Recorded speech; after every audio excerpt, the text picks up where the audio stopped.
Louvado seja o nome do Senhor. Amém. Amém. Quem está sedento para ouvir a palavra do Senhor? Amém. Louvado seja Deus. Aleluia. Vamos aplaudir o Senhor pela vida do nosso aqui, em nome de Jesus. Vamos aplaudir o Senhor. Glória a Jesus. O Senhor te usa poderosamente em nome de Jesus.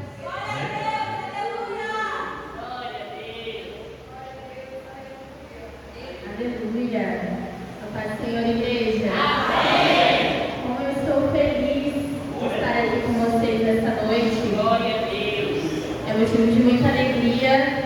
As pernas estão tremendo, mas o Senhor vai conduzir. Amém? Amém. Eu quero começar agradecendo primeiramente a vida da nossa liderança, a vida do pastor e da pastora.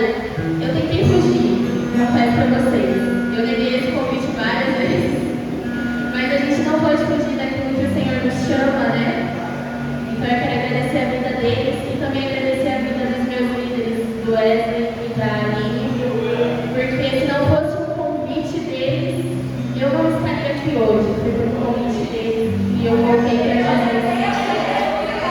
Como é importante, né, irmãos? Como é importante nós termos alguém que nos lidere. Cristo ele já dizia isso na palavra dele, é necessário que nós tenhamos líderes. E hoje nós vamos aprender com uma igreja que foi muito bem liderada. A gente vai aprender com uma igreja hoje que em meio às dores e em meio às dificuldades, ela teve um líder que soube se posicionar e soube aplicar o coração deles. Já quero convidar você para se colocar de pé e abrir a sua Bíblia em Filipenses capítulo 3, versículo 7. Aleluia, Jesus. Aleluia, Jesus. Pai, nós te convidamos neste momento que o Senhor possa falar conosco, Pai. Nós oramos para que o Senhor possa nos usar nesta noite. Senhor, eu oro que o Senhor me use nesta noite como um vaso, Pai. Eu declaro, Senhor, que eu estou pronta para ser quebrada na tua presença. E eu creio, Senhor, que o Senhor tem algo bom, algo especial para a sua igreja nesta noite. Nós estamos aqui, Pai, prontos para ouvir a sua palavra. Então, que o Senhor possa continuar falando conosco até o final deste culto, em nome de Jesus. Amém. Aleluia, Jesus. Filipenses capítulo 3, versículo 7, diz assim a palavra do Senhor. Mas o que para mim era lucro, isso considerei perda por causa de Cristo. Na verdade, considero tudo como perda por causa da sublimidade do conhecimento de Cristo Jesus, o meu Senhor. Por causa dele, perdi todas as coisas e as considero como lixo para ganhar a Cristo e ser achado nele. Até aqui. Olha essa aleluia. Essa carta que Paulo escreveu na igreja de Filipos é uma das cartas que mais mexe com o meu coração. Porque quando nós vamos pegar o contexto da história da igreja de Filipenses, nós precisamos voltar. E todos aqui, acredito que a maioria conhece a história de Paulo. A história de Paulo é uma história que talvez possa ser parecida com a minha e com a sua. Porque Paulo ele era um perseguidor da igreja. Paulo, antes de ser convertido, ele era alguém que perseguia aqueles que serviam ao Senhor. E quando me deparei com essa igreja de Filipenses, eu procurei saber o contexto histórico dela. O que essa igreja estava passando para que Paulo escrevesse uma carta. E quando a gente volta lá atrás, quando Paulo estava na cidade da igreja de Filipenses, Paulo ele foi muito humilhado nessa cidade. Foi uma cidade onde Paulo foi apedrejado e ele sofreu muito. E quando ele estava preso, ele escreveu essa carta que ele estava preso. Chegou até ele que essa igreja estava mal. Chegou até Paulo que essa igreja estava aflita. Aleluia. Chegou até o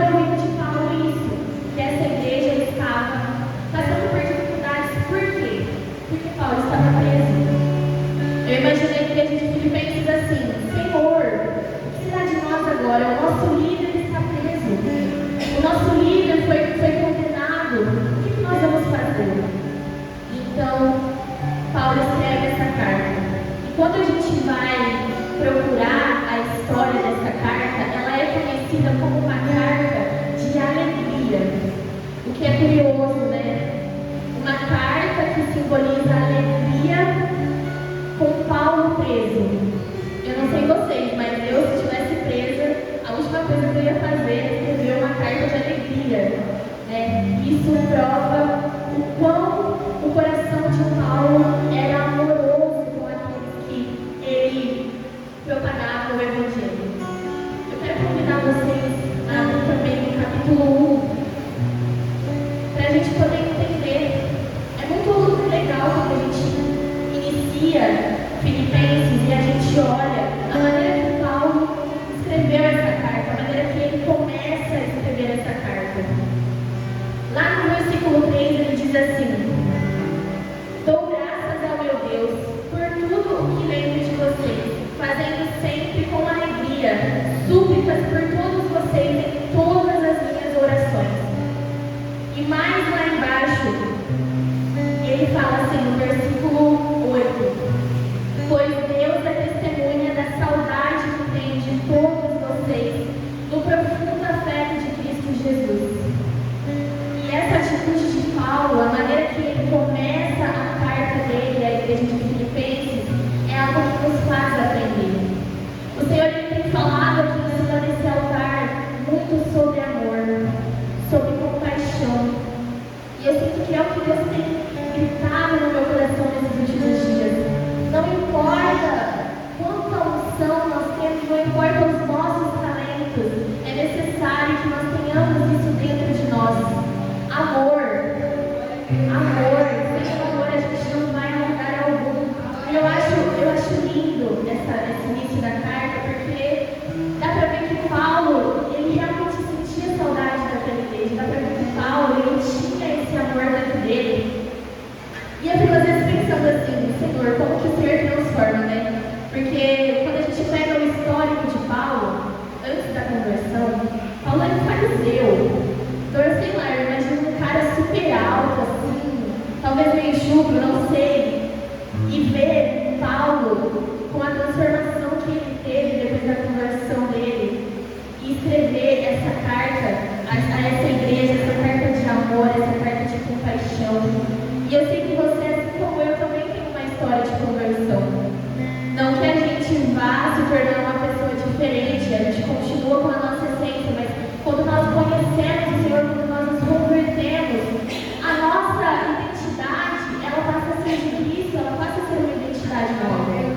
Então eu vejo que foi a primeira coisa que o Senhor trabalhou no coração de Paulo, foi o amor, foi a compaixão. Todos conhecem o encontro de Paulo com o Senhor, aquele que estava indo perseguir a igreja, e o Senhor aparece para ele e fala: Paulo, por que me persegues? E a partir daquele encontro, Paulo não ficou parado. E hoje o que o Senhor tem para falar para nós é sobre movimentação. Nós aqui, nós conhecemos a palavra do Senhor, nós aqui, nós temos conhecimento da verdade, mas nós não podemos ficar parados no nosso lugar. O Senhor, ele não nos quer parados, ele quer a gente se movimentando, assim como Paulo. E essa igreja, ela estava assim, ela estava triste, essa igreja estava preocupada, essa igreja estava com medo, achando que era fim. E eu acho incrível a maneira que Paulo fala com a igreja no capítulo 2. Quando eu parei para pesquisar, né, o capítulo 2, no versículo 5, eu descobri que, na realidade, o capítulo 5, do 5 ao 11, é um trecho de uma canção. E isso a gente não consegue ver na Bíblia. São teólogos que estudaram a história da igreja de Filipenses. Eles chegaram a essa conclusão que é o trecho de uma canção. Então eu imagino assim, que Paulo começa essa carta dando essa mensagem de esperança a essa igreja, dizendo: irmãos, olha, eu estou preso, mas eu estou bem. No primeiro capítulo ele cita isso: não se preocupem, porque eu estou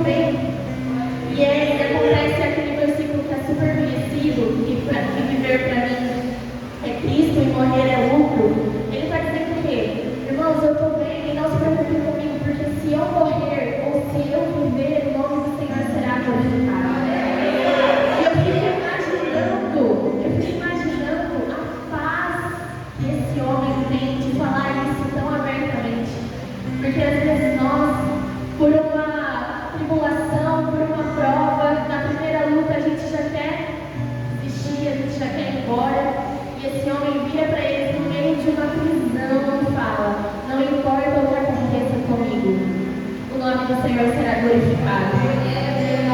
E a carta inteira, o capítulo inteiro de Filipenses é basicamente isso. É Paulo dando uma palavra de conforto a essa igreja e relembrando eles do plano do Senhor Jesus.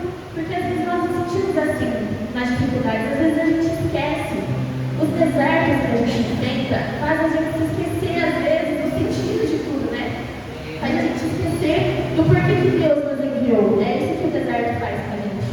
Mas no capítulo 2, versículo 5, ele fala: tenham entre vocês o mesmo modo de pensar de Cristo Jesus, que mesmo existindo na forma de Deus, não considerou o ser igual a Deus algo que deveria ser retido a qualquer custo. Pelo contrário, ele se esvaziou, assumindo a forma de servo, tornando-se semelhante aos seres humanos e reconhecido em figura humana. Ele se humilhou, tornando-se obediente até a morte e morte de cruz. Por isso também Deus exaltou a sobremaneira e lhe deu o nome acima de todo nome, para que no nome de Jesus se dobre todos os joelhos no céu, na terra e debaixo da terra. O que Paulo está fazendo aqui com essa igreja? Ele está falando: ei, vocês estão preocupados? Vocês estão tristes porque eu estou aqui? Mas lembrem-se do plano de Deus. Lembrem-se do que Deus fez. E ele começa a citar: Deus enviou, ele se fez aqui como carne, como eu e você. Ele se fez servo. E para mim, essa parte do se fez servo e servo obediente é algo muito forte. Porque existem vários tipos de servo, né? O Senhor poderia ter se feito de vários tipos de homens, mas ele se fez um servo obediente. E servo até a morte. Então ele está lembrando da igreja o quê? O Senhor que estava lá acima, no céu, se fez homem para morrer por mim e por vocês. Então não fiquem com o coração de vocês aflito. Eu imagino Paulo com esse sentimento escrevendo essa carta. E eu acho lindo a maneira que ele vai desenrolando isso durante todo o livro. E eu fico imaginando talvez o sentimento dessas pessoas que leram essa carta. Às vezes é isso que a gente precisa, sabe? Às vezes é uma palavra de conforto. Às vezes você não precisa fazer algo muito extraordinário. Sei lá, vir aqui na frente pregar. Mas às vezes a pessoa que está do seu lado está precisando de uma simples palavra de se tiver acontecendo algo, o Senhor está com você. O Senhor está comigo, o Senhor está com você. Vou fazer uma oração, posso orar por você? É algo assim. Às vezes a gente pensa que o Senhor só levanta pessoas que têm um chamado para a palavra, que têm um chamado para o ministério, mas a nossa missão e o nosso chamado de Cristo Jesus é o mesmo. A gente precisa falar do nome dele para as pessoas lá fora. A gente precisa falar e lembrar aquilo que o Senhor nos concedeu, que é a missão dele. E eu sinto que é algo que às vezes a gente precisa lembrar. Talvez vocês aqui hoje já tinham escutado falar sobre a história de Paulo, talvez vocês já sabiam de tudo isso que eu falei. Mas às vezes, mesmo a gente sabendo muitas coisas da Bíblia, a gente precisa voltar e refletir na palavra do Senhor dessa forma. Porque às vezes a gente se esquece. É muito fácil nós como cristãos cairmos no comodismo, nessa bolha crente, né? Porque é muito comum, eu acordo, vou pro serviço, depois eu chego pra minha casa, terça tem estudo, quinta tem culto, sábado tem de orar e domingo tem culto. E é isso. E se a gente não se lembrar do chamado que o Senhor nos deu, da missão que Ele nos deu, que é pregar o Evangelho, que é falar sobre o nome dele aqui fora, a gente se fecha. E Paulo é a pessoa que pode mais representar e nos incentivar isso. Se por algum momento na sua vida você olhar e você está nesse comodismo, eu falo porque eu estou nesse momento.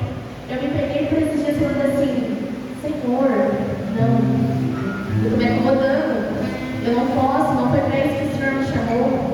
Assim como tiveram pessoas nessa igreja que oraram por mim, eu preciso ser uma pessoa que ore por outras pessoas, para que as pessoas lá fora possam ouvir a sua palavra, Senhor. E se você também às vezes se pegar nesse